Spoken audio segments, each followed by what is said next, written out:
আসন্ন বিধানসভা নির্বাচনকে সামনে রেখে প্রচারে নামলেন অভিনেতা মিঠুন চক্রবর্তী। সোমবার দক্ষিণ দিনাজপুরে হরিরামপুর এএসডিএম হাইস্কুল ময়দানে সভা করেন হরিরামপুর বিধানসভার বিজেপি প্রার্থী দেবব্রত মজুমদারের সমর্থনে। এদিন মিঠুন চক্রবর্তীকে দেখবার জন্য বিজেপি কর্মীদের পাশাপাশি প্রচুর লোকজন ভিড় করে। দক্ষিণ দিনাজপুর জেলা হরিরামপুরে নির্বাচনী প্রচারে অংশ নিলেন অভিনেতা ও রাজনীতিবিদ মিঠুন চক্রবর্তী। সোমবার দুপুরে হরিরামপুর এএসডিএম হাইস্কুল ময়দানের পাশে তৈরি অস্থায়ী হেলিপ্যাডে তার হেলিকপ্টার অবতরণ করে। এরপর তিনি সেখানে নেমে হরিরামপুর বিধানসভার বিজেপি প্রার্থীর সমর্থনে অংশ নেন। অভিনেতা মিঠুন চক্রবর্তীকে দেখবার জন্য রাস্তার দুই পাশে ভিড় জমায় অসংখ্য সমর্থক ও সাধারণ মানুষ। অনেকেই ফুল, পতাকা ও স্লোগানের মাধ্যমে তাকে স্বাগত জানান। সভা চলাকালীন মিঠুন চক্রবর্তী হাত নেড়ে জনতার অভিবাদন গ্রহণ করেন এবং দলের প্রার্থীদের সমর্থনে ভোট দেওয়ার আহ্বান জানান। দক্ষিণ দিনাজপুর জেলা পুলিশ প্রশাসনের পক্ষ থেকে নিরাপত্তার ব্যবস্থার মধ্যে পুরো কর্মসূচি শান্তিপূর্ণভাবে সম্পন্ন হয়। স্থানীয় রাজনৈতিক মহল মনে করছে এই নির্বাচনী প্রচারে এলাকায় বাড়তি উত্তেজনা তৈরি করেছে। জনসভায় বক্তব্য দিতে গিয়ে মিঠুন চক্রবর্তী জানান, পশ্চিমবঙ্গকে পশ্চিম বাংলাদেশ তৈরি করার চক্রান্ত চলছে, আর সেই চক্রান্ত ভাঙতে পারে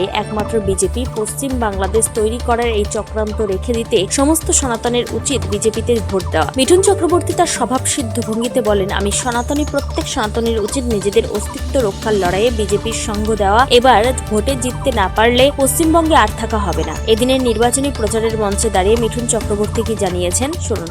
আপনারা জানেন যে যত কোনো বিজেপি শাসিত রাজ্য আছে সেখানে প্রত্যেক মহিলাকে 3,000 টাকা দেওয়া হয়।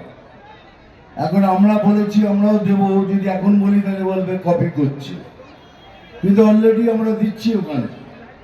তাই বলি এবার আমরা জিতে এলে সমস্ত মহিলা বোনকে 3,000 টাকা করে দেওয়া হবে এবং সেই মহিলা বোনরা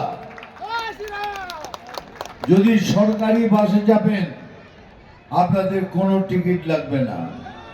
এদিন হরিরামপুর বিধানসভার বিজেপি প্রার্থী দেবব্রত মজুমদার সাংবাদিকদের মুখোমুখি হয়ে কি জানালেন শুনবো। উনি সম্পূর্ণ পার্টির যেটা সংকল্পপত্র সেটাই বলেছেন, আমরাও গ্রামেগঞ্জে এটাই বলেছি।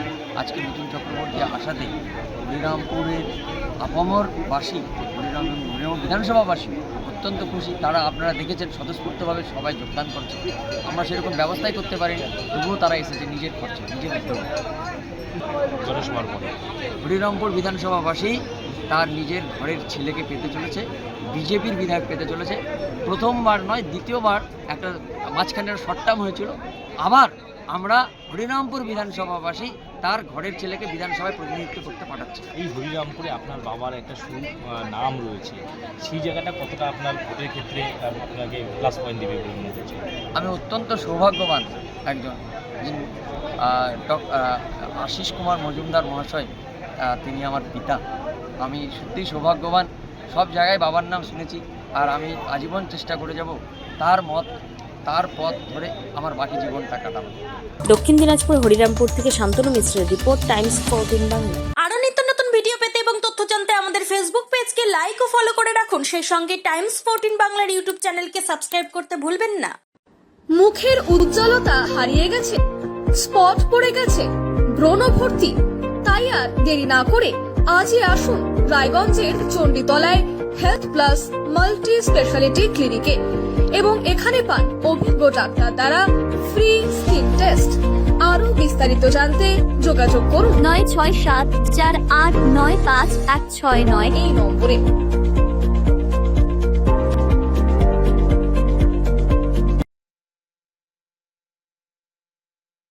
আজ তোমার বিয়ে সাজলো নতুন সাজে।